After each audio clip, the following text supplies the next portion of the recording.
Fala pessoal, Henrico Trota aqui, Head de Distribuição, RI e Research da Atível Capital. Hoje estou aqui para falar sobre a nova carta do gestor do nosso time de crédito privado com o título A Copa do Mundo do Crédito Privado. A Copa do Mundo de 2026 traz uma série de mudanças importantes. Serão 3 países sede, 48 seleções e 104 jogos. Um torneio maior, com mais equipes e com muito mais caminhos possíveis até a final.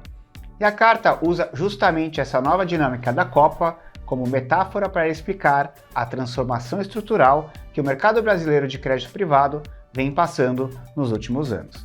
Na nossa visão, o crédito também deixou de ser um campeonato concentrado para se tornar um ambiente muito mais amplo e multipolar, com mais emissores, mais instrumentos, mais participantes e principalmente muito mais decisões ao longo do caminho. Isso cria uma situação que é ao mesmo tempo oportunidade e desafio. O mercado maior amplia o leque de possibilidades, mas também aumenta o ruído e a complexidade. E nesse contexto, o diferencial deixa de ser acesso e passa a ser método, capacidade de selecionar bem, entendimento dos riscos e construção de portfólios de forma disciplinada. Ao longo desta carta, a gente percorre justamente essa evolução, desde o crescimento e diversificação do mercado, passando pela redução da margem de erro, com exemplos recentes de estresse de emissores relevantes, até chegar ao momento atual, em que a discussão deixa de ser se vale investir em crédito e passa a ser como carregar crédito de forma mais eficiente. E para abordar esses pontos com mais profundidade, eu estou aqui com o Ávila, integrante do nosso time de gestão de crédito, que vai ajudar a gente a destrinchar os principais insights da carta e fazer a conexão com a tão esperada Copa do Mundo. Ávila, tudo bem? Tudo bem, Henrico, e você? Tudo bem também, prazer receber aqui você em mais uma gravação. Prazer é meu. Mais uma carta do gestor com o tema Copa do Mundo. Tá chegando, acho que tá todo mundo ansioso, inclusive nós. Sim. Então acho que essa é a ideia de fazer a conexão com o crédito, trazendo um pouco a Copa do Mundo que está chegando.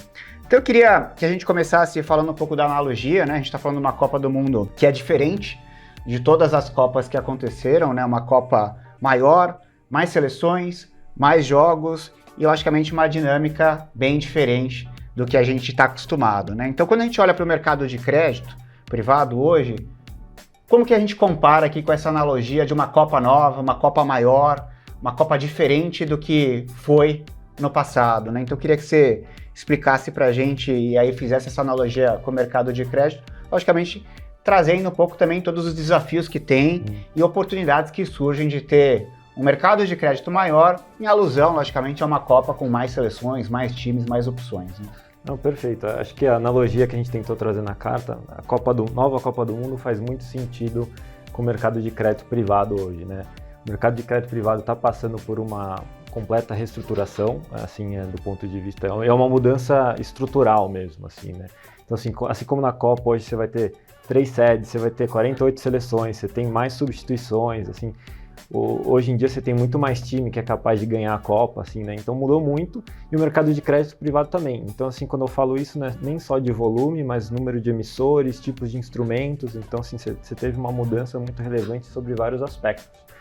E acho que, assim, hoje em dia, quando você pensa só no começo de 26, o que a gente teve de emissão de renda fixa, de debênture, é mais do que a gente tinha o ano inteiro lá em 2018, 2019. Mas não é só volume, é muito mais emissor, que hoje em dia acessa o mercado de capitais, são vários instrumentos diferentes. Hoje em dia você tem FDIC, você tem FIAGRO, você tem LRS, um instrumento novo que a gente fez recentemente, então você tem muito mais opção para o gestor aqui alocar, né? Então acho que, assim como na Copa, hoje um técnico precisa ser muito mais completo, depois acho que a gente vai abordar um pouco mais, o gestor de crédito, o investidor aqui também tem que ser muito mais completo, porque ele tem um leque muito maior para investir, ele tem muito mais opção, só que esse volume, essa diversificação não necessariamente é uma coisa boa por si só. Acho que depende aqui muito do método, você precisa ter método para como que, dado esse universo cada vez mais complexo, como é que você faz essa seleção melhor e como é que você usa isso para trazer mais retorno e mais...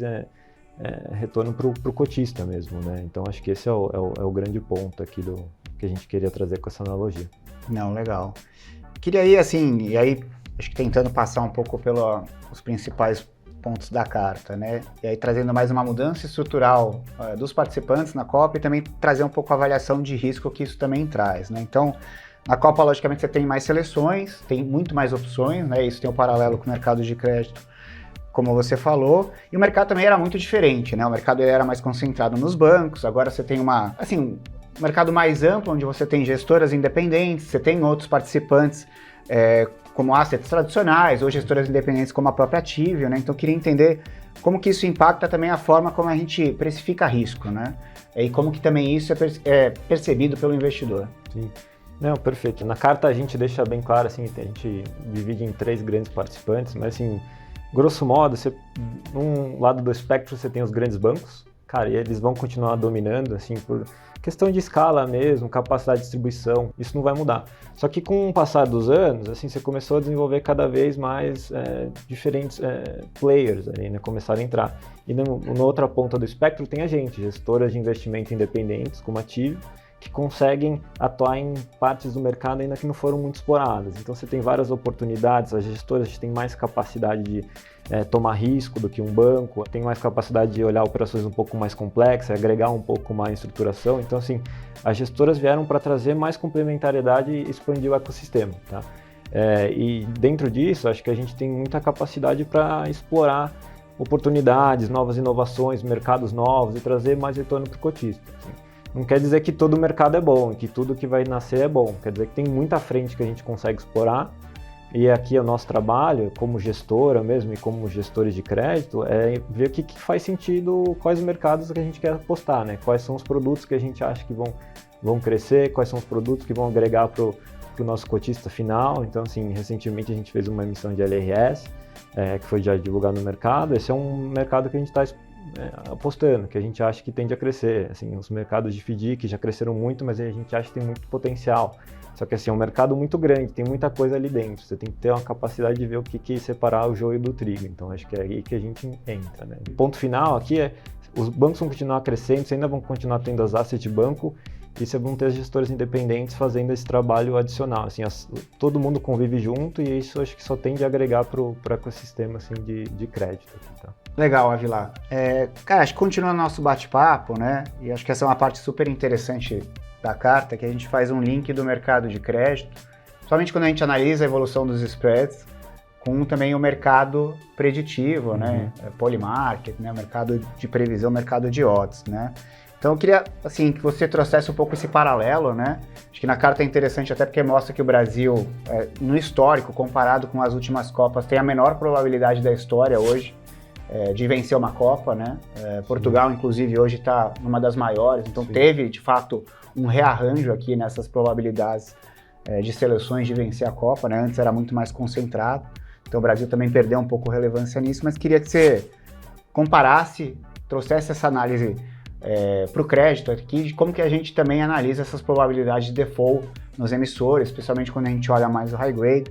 Então, de fato, eu queria linkar um pouco esses eventos de default que a gente viu no ano passado e nesse ano, com o mercado de probabilidade, o mercado de odds, e como que de fato o mercado acaba precificando esse risco hoje. Né? Perfeito. Assim, a ideia foi fazer mesmo esse paralelo entre a probabilidade das seleções ganharem a Copa com a probabilidade que está embutida no spread de crédito. Então, quando a gente pensa no spread de crédito, basicamente a probabilidade de uma inadimplência versus quanto que você perderia num cenário de default. Tá?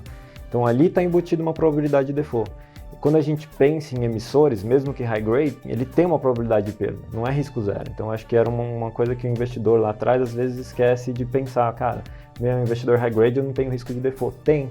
E assim como as grandes seleções, você comentou, Brasil, era um cara que era um grande favorito lá atrás, e Itália era um cara também que era um grande favorito, faz 3 Copas que a Itália não vai para a Copa, assim, então, e daí a probabilidade dela nem existe, quando você olha a odd, você vai olhar no gráfico aí, a odd nem existe mais, então assim, a mesma coisa aconteceu com muitos emissores high grade recentemente no Brasil, então você tinha grandes nomes aí que eram tidos para o mercado como investment grade, que o mercado tinha dado que era assim, nunca ia acontecer nada, e tiveram cenários de reestruturação, a probabilidade que está implícita ali no spread de crédito, você sempre tem que estar reavaliando, não é só você olhar o rating, é um rating investment grade, só comprar e esquecer. Não, você tem que estar acompanhando o jogo o tempo inteiro, para ver como que o cenário está evoluindo, se isso está mudando, e você reagir com base nisso. Então, acho que esse é o grande ponto entre as spreads de crédito, as probabilidades das seleções. Assim, o spread de crédito nada mais é que uma probabilidade implícita ali de default de uma companhia, você tem que estar sempre, o gestor tem que sempre estar reavaliando se aquilo está fazendo sentido ou não. E aí você compõe um portfólio, logicamente num portfólio que você tem 40, 50 emissores, é natural você ter, logicamente, papéis que possam sofrer algum evento de crédito, né? Acho que continuando, e aí acho que entrando mais no dilema, né? Acho que hoje o mercado de crédito, logicamente, a gente pega até aqui, né? Olhando mais o primeiro semestre, tem sofrido, né? Acho que não só com eventos de crédito, mas acho que tem um movimento técnico, né? Então, logicamente, a gente pega os dados da Ambima, a gente tem visto, logicamente, resgates na indústria de crédito privado. E aí acho que o que a gente escuta hoje muito do investidor é uma pergunta que é mais um dilema, né? Eu devo carregar fundo de crédito privado ou não, né?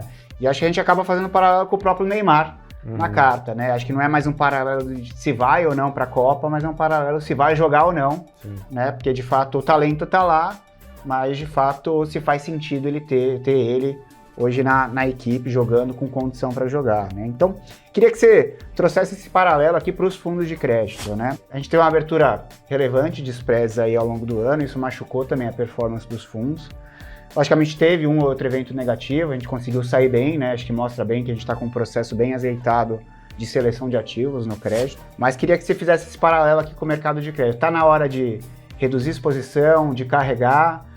Acho que a gente mostra na carta, de fato, até uma comparação do investidor que carrega o fundo, mesmo com alguma performance ruim no curto prazo, com o investidor que realiza a perda e aí migra para o CDI, né? Então, como análise bem interessante, acho que eu queria que você trouxesse um pouco esse paralelo, que a gente fez com o Neymar, mas enfim, era para trazer um pouco a graça da Copa do Mundo. Assim. Eu acho que essa simulação é o grande ponto aqui dessa sessão, e acho que vale a pena olhar na carta essa simulação que a gente fez, é um cenário hipotético aqui, mas mostra bem esse dilema de carregar ou não o crédito privado agora. Enfim, o ponto do Neymar é bem isso, cara. É um cara que ninguém questiona, que tem uma baita capacidade, um baita talento, assim como o crédito. Faz muito sentido você ter na sua carteira.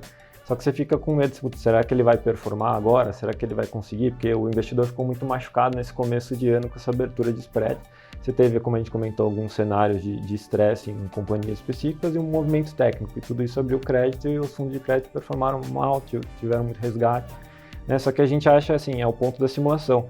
Está meio que num ponto de inflexão. Se você está comprado num fundo, num gestor que não conseguiu fugir desses eventos de RJ, RE e default, isso tende a recuperar no longo prazo. Então você tem uma abertura, você aumenta o carrego do fundo e daí isso tende a recuperar à medida que as operações vão vencendo, né?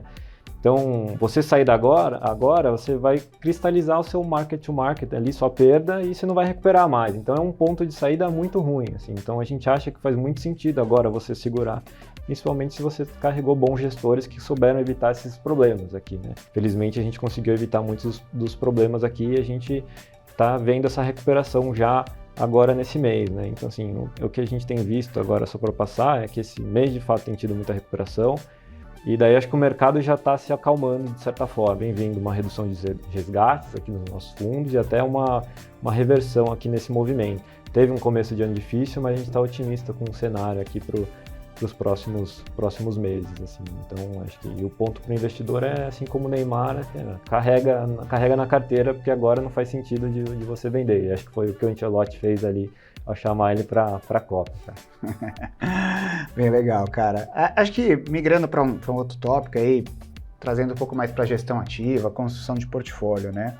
A gente falou, o mercado de crédito evoluiu muito, né, nos últimos anos, cresceu, você tem muito ativo diferente, né? Tem o paralelo com a Copa tá maior, tem seleção diferente, seleção que a gente nunca viu jogar, né? Então, em teoria, você tem ativos novos hoje no mercado, que, assim, na prática diferencia um gestor nesse ambiente que é mais complexo, você tem mais ativo, riscos diferentes que talvez você não conhecia antes.